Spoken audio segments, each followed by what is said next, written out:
5 जून 2023 को हैदराबाद के Rajiv Gandhi international airport police station में एक व्यक्ति आता है। इस व्यक्ति ने सफ़ेद कलर के पुजारी वाले वस्त्र पहने हुए थे, माथे पर चंदन का लेप और टीका लगाया हुआ था। ये पुलिस स्टेशन आकर पुलिस से कहता है कि उसका नाम अय्यागिरी साईं कृष्णा है, जो शरूर नगर इलाके के मंदिर का पुजारी है और यहाँ पर वो अपनी 30 साल की भांजी कुरुंगती अप्सरा की मिसिंग रिपोर्ट लिखवाने के लिए आया है। वो पुलिस को डिटेल में बताता है कि आज से तकरीबन 2 दिन पहले यानी कि 3 जून 2023 को उसने अपनी भांजी को शरूर नगर इलाके से अपनी गाड़ी में पिक किया था और उसको लगभग 20 किलोमीटर दूर शमशाबाद इलाके में ड्रॉप किया था, क्योंकि वहाँ से उसे अपने दोस्तों के साथ एक पार्टी में जाना था। अब 3 तारीख की पूरी रात बीत जाती है, 4 तारीख का दिन और रात बीत जाती है, लेकिन अभी तक कुरुंगती अप्सरा का ना तो मोबाइल स्विच ऑन हुआ है, वो कहाँ है, किसके साथ है, इसके बारे में कुछ भी मालूम नहीं चल रहा है और इसीलिए वो उसकी मिसिंग रिपोर्ट फाइल करना चाहता है। पुलिस उसकी बातों को ध्यान से सुनती है और उसकी मिसिंग रिपोर्ट फाइल करके इस केस की छानबीन शुरू कर देती है। देखिए, दिखने में तो ये केस बहुत ही सिंपल सा लग रहा है कि एक 30 साल की लड़की जिसका नाम कुरुंगती अप्सरा है वो मिसिंग हुई है। उसके मामा यानी कि साईं कृष्णा उसकी मिसिंग रिपोर्ट लिखवाने के लिए पुलिस स्टेशन में आए हैं, लेकिन यकीन मानिए ये केस जितना सिंपल और सीधा लग रहा है उतना सिंपल सीधा है नहीं। इस केस में बहुत से ट्विस्ट एंड टर्न आए जिनको जानने के बाद पुलिस के साथ साथ आप लोग भी हैरान हो जाने वाले हैं। इसलिए इस वीडियो को आप लोग अंत तक जरूर देखें और हमारे चैनल पर अगर नए हो तो चैनल को सब्सक्राइब करना ना भूलें।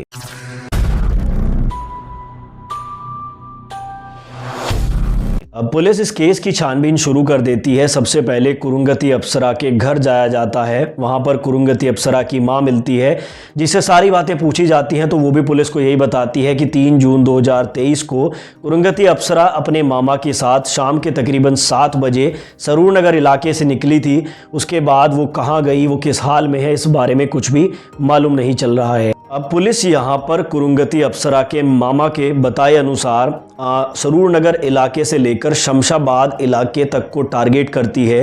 ये तकरीबन 20 से 21 किलोमीटर का इलाका था। जैसा कि यहाँ पर साईं कृष्णा यानी कि इस लड़की के मामा ने पुलिस को बताया था कि उसने शरूर नगर से अपनी भांजी को पिक किया था और शमशाबाद में उसको ड्रॉप किया था।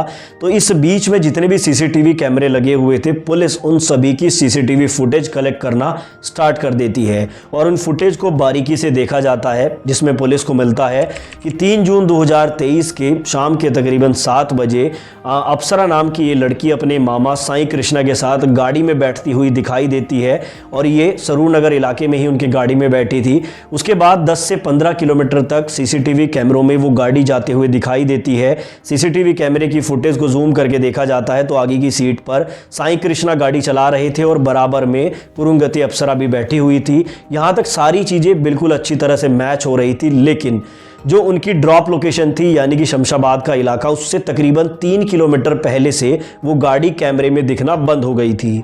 पुलिस को शुरू में लगा कि शायद उन्होंने सीसीटीवी में कोई फुटेज मिस कर दी है, इसलिए बार बार उन सीसीटीवी फुटेज को देखा जाता है, लेकिन कई बार देखने के बावजूद भी लास्ट के 3 किलोमीटर के इलाके में साईं कृष्णा की वो गाड़ी कहीं भी दिखाई नहीं देती है। अब पुलिस फिर से साईं कृष्णा को पुलिस स्टेशन में बुलाती है। उन्हें कहती है कि एक बार फिर से याद कीजिए कि आपने अपनी भांजी को कहां पर ड्रॉप किया था, क्योंकि लास्ट के 3 किलोमीटर में आपकी गाड़ी कहीं भी दिखाई नहीं दे रही है। अब यहाँ पर जो साईं कृष्णा होते हैं, उस लड़की के मामा, वो अपने बयान पर टिके हुए थे और वो कहते हैं कि मैंने उसे शमशाबाद के इलाके में ड्रॉप किया था, आप फिर से सीसीटीवी फुटेज को ध्यान से चेक कीजिए। लेकिन पुलिस बार बार उस फुटेज को देखती है तो ऐसी कोई भी गाड़ी उन्हें दिखाई नहीं देती है। अब पुलिस अपनी जांच का दायरा बढ़ाती है और अय्यागिरी साईं कृष्णा के साथ साथ अप्सरा नाम की इस लड़की दोनों के मोबाइल की लोकेशन को ट्रैक करते हैं। 3 जून 2023 को शाम 7 से 9 बजे के बीच में क्या इन दोनों की मोबाइल लोकेशन शमशाबाद इलाके की थी या फिर नहीं। और यहाँ पर एक चौंकाने वाला खुलासा ये होता है कि जैसे कि साईं कृष्णा पुलिस को कह रहा था कि वो शमशाबाद की लोकेशन पर अपनी भांजी को ड्रॉप करके गया था, लेकिन उन दोनों की मोबाइल लोकेशन शमशाबाद इलाके की थी ही नहीं। यानी कि यहाँ पर पुलिस को मालूम चल जाता है कि साईं कृष्णा नाम का ये व्यक्ति पुलिस से झूठ बोल रहा है और ये फिर से उसे इंटेरोगेट करने के लिए पुलिस स्टेशन में बुला लेते हैं। और इस बार इंटेरोगेशन में अय्यागिरी साईं कृष्णा के बयान कुछ बदले हुए थे। वो बार बार अपने बयानों को बदल रहा था। उसके चेहरे पर घबराहट साफ दिखाई दे रही थी, जिसको देखकर पुलिस समझ जाती है कि हो ना हो ये व्यक्ति कुछ ना कुछ झूठ जरूर बोल रहा है। अब पुलिस सख्ती से जब इस व्यक्ति के साथ पूछताछ करती है तो ये पुलिस से कहता है कि वो कभी शमशाबाद के इलाके में गया ही नहीं और ना ही इसने अपनी भांजी को वहाँ पर ड्रॉप किया था, क्योंकि इसने तो अपनी भांजी को पहाड़ों में एक सुनसान इलाके में ले जाकर मार दिया है। अब ये पुलिस को सारी बातें शुरू से बताता है। ये कहता है कि 3 जून 2023 को इसने सरूर नगर इलाके से अपनी भांजी को अपनी गाड़ी में पिक किया था। उसके बाद ये चलते गए और बाद में एक सुनसान पहाड़ी पर जाकर इन दोनों के बीच में किसी बात पर झगड़ा हुआ, जिसके चलते इसने एक बड़े पत्थर से अपनी भांजी के चेहरे पर वार किया और उसके सर पर वो तब तक वार करता रहा जब तक वो मर नहीं गई। और जब उसकी सांसें चलनी बंद हो गई तो इसने अपनी भांजी को अपनी ही कार की डिग्गी में डाल दिया और ये वापस अपने घर आ गया।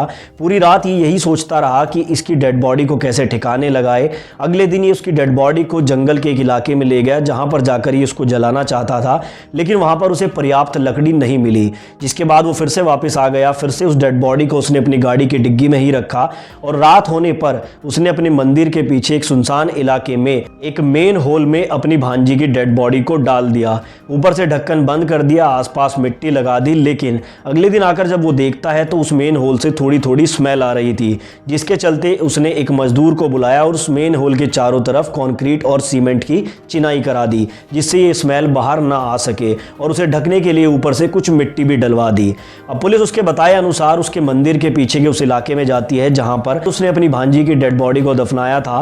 उस मेन होल को खोला जाता है और वहां पर खुलते ही उन्हें अंदर मिलती है कुरुंगती अप्सरा की डेड बॉडी। डेड बॉडी को बाहर निकालते हैं और उसे पोस्टमार्टम के लिए भेज देते हैं। लेकिन सवाल अभी भी ये बना हुआ था कि आखिर एक मामा अपनी भांजी की इतनी दर्दनाक हत्या कैसे कर सकता है और इस हत्या के पीछे का मोटिव क्या था। अब ये अय्यागिरी साईं कृष्णा नाम का व्यक्ति पुलिस को सब कुछ बताता है। ये पुलिस से कहता है कि इसकी उम्र 36 साल है, जबकि इसकी भांजी अप्सरा की उम्र 30 साल है। इन दोनों की एज में बहुत ज़्यादा डिफरेंस नहीं था और पहले तमिलनाडु में ये साथ साथ ही रहा करते थे। उसके बाद ये MBA करके हैदराबाद आ गया था। इसकी शादी हो गई थी और इसके 2 बच्चे भी हैं। इसका जीवन बहुत ही अच्छा चल रहा था। लेकिन कुछ सालों के बाद जो अप्सरा है वो भी अपनी माँ के साथ हैदराबाद आ गई थी और यहाँ पर फिर से जो अप्सरा है और ये साईं कृष्णा नाम का व्यक्ति है, इन दोनों में मेलजोल बहुत बढ़ गया था। और क्योंकि यहाँ पर साईं कृष्णा और अप्सरा दोनों हम उम्र के ही थे तो इन दोनों में बहुत जल्दी अट्रैक्शन हो जाता है और ये अट्रैक्शन प्यार का रूप ले लेता है। और ऐसे ही चलते चलते ये प्यार हवस में तब्दील हो जाता है। यानी कि यहाँ पर साईं कृष्णा नाम का ये जो मामा था, इसके अपनी ही भांजी के साथ अवैध संबंध थे। तो पिछले कई सालों से ये सिलसिला लगातार चलता आ रहा था। लेकिन पिछले कुछ महीने में कुछ ऐसा हुआ जिसके चलते साईं कृष्णा को ऐसा कदम उठाना पड़ा। वो पुलिस को कहता है कि दरअसल उनके इन अवैध संबंधों के चलते जो अप्सरा है वो गर्भवती हो गई थी और अब वो साईं कृष्णा के ऊपर शादी का दबाव बना रही थी। हालांकि अप्सरा अच्छे से जानती थी कि साईं कृष्णा की पहले से ही शादी हो रखी है, उसके 2 बच्चे भी हैं, लेकिन उसके बावजूद भी वो लगातार साईं कृष्णा यानी कि अपने मामा के ऊपर शादी का दबाव बना रही थी। लेकिन समाज में बदनामी के चलते और अपनी बीवी बच्चों के चलते साईं कृष्णा अप्सरा से शादी नहीं करना चाहता था। अक्सर उसे समझा बुझाकर जो है चुप बैठा देता था। लेकिन जब वो गर्भवती हुई तो उसके बाद वो चुप बैठने वाली नहीं थी। लेकिन यहाँ पर भी साईं कृष्णा जैसे तैसे समझाकर उसका अबॉर्शन कराकर उसे चुप करा देता है। लेकिन उसके बाद से जो अप्सरा है वो लगातार शादी का दबाव उसके ऊपर बना रही थी। जो साईं कृष्णा है अब उसने अप्सरा को रास्ते से हटाने का प्लान बना लिया था। 3 जून 2023 को वो अप्सरा को अपने साथ गाड़ी में एक सुनसान इलाके में ले जाता है। वो पहाड़ी वाला इलाका था। पहले उसे प्यार से समझाता है कि वो उससे शादी नहीं कर सकता, लेकिन यहाँ पर उन दोनों के बीच में झगड़ा हो जाता है और इसी झगड़े के चलते साईं कृष्णा अपनी भांजी को एक बड़े पत्थर से मौत के घाट उतार देता है और उसके बाद उसकी डेड बॉडी को अपने ही मंदिर के पीछे एक सुनसान इलाके में मेन होल में दफना देता है। और इस तरह से इस पूरे मामले का खुलासा हो जाता है। सारे सबूतों, गवाहों, CCTV फुटेज के आधार पर साईं कृष्णा नाम के इस व्यक्ति को जेल भेज दिया जाता है। और आज जिस दिन मैं 27 मार्च 2025 को ये वीडियो बना रहा हूँ, आज ही इसका फैसला भी आया है। यानी कि साईं कृष्णा नाम के इस मामा को उम्र कैद की सज़ा जो है वो कोर्ट की तरफ से सुनाई गई है। लेकिन इस कहानी में एक ट्विस्ट और भी बाकी है जो आगे मैं आपको बताता हूँ। दरअसल कुरुंगती अप्सरा नाम की जो ये लड़की थी जिसकी हत्या हुई थी, इसकी भी कुछ पीछे की कहानी है जो बाद में सामने आई। ये पहले तमिलनाडु में रहा करती थी और इसकी शादी भी हो चुकी थी। इसकी शादी कार्तिक नाम के एक लड़के से हुई थी जो एक सॉफ्टवेयर इंजीनियर था और बहुत अच्छा पैसा तमिलनाडु में कमाया करता था। लेकिन इनकी शादी कुछ दिनों बाद ही टूटने की कगार पर आ गई थी, क्योंकि कुरुंगति अप्सरा नाम की ये लड़की अपनी माँ को भी अपने साथ ही रखना शुरू कर देती है। और क्योंकि कार्तिक बहुत अच्छा पैसा कमाता था तो ये इसके पैसे को बहुत ज़्यादा उड़ाया करती थी, और कार्तिक जब इसके लिए मना करता था तो इन दोनों में झगड़े होते थे। और ये झगड़े एक दिन इस कगार पर पहुंच गए कि कुरुंगति अप्सरा ने दहेज उत्पीड़न का केस कार्तिक के ऊपर लगा दिया। कार्तिक को इसके लिए जेल हो गई, वो कुछ दिनों तक जेल में रहा, केस चला, फिर उसको बेल मिल गई। और बेल मिलने के बाद समाज में अपनी इज्जत खो देने के डर से कार्तिक ने अपनी जीवन लीला समाप्त कर ली थी, जिसके बाद से कुरुंगति अप्सरा और उसकी मां तमिलनाडु से भागकर हैदराबाद आ गई थी। यानी कि कुरुंगति अप्सरा का बैकग्राउंड भी कुछ बहुत ठीक नहीं था। अपने पति को गलत केस में फंसाकर उससे पैसे ऐंठने की कोशिश की थी, और उसके बाद तमिलनाडु से हैदराबाद भागकर आ गई थी, और उसके बाद उसने फिर अपने ही मामा से इस तरह के संबंध बनाए थे। तो यहाँ पर मैं फैसला आपके ऊपर छोड़ता हूँ कि क्या कुरुंगति अप्सरा अपनी जगह सही थी, क्या उसने जो अपने पति के साथ किया वो सही था, और जो उसके साथ हुआ क्या वो सही था या फिर गलत था। फैसला आपके ऊपर है, लेकिन कहीं ना कहीं इस केस को जानने के बाद फिर से ये साबित हो जाता है कि हवस के चलते इंसान अपने खून के रिश्ते तक को दांव पे लगा देता है।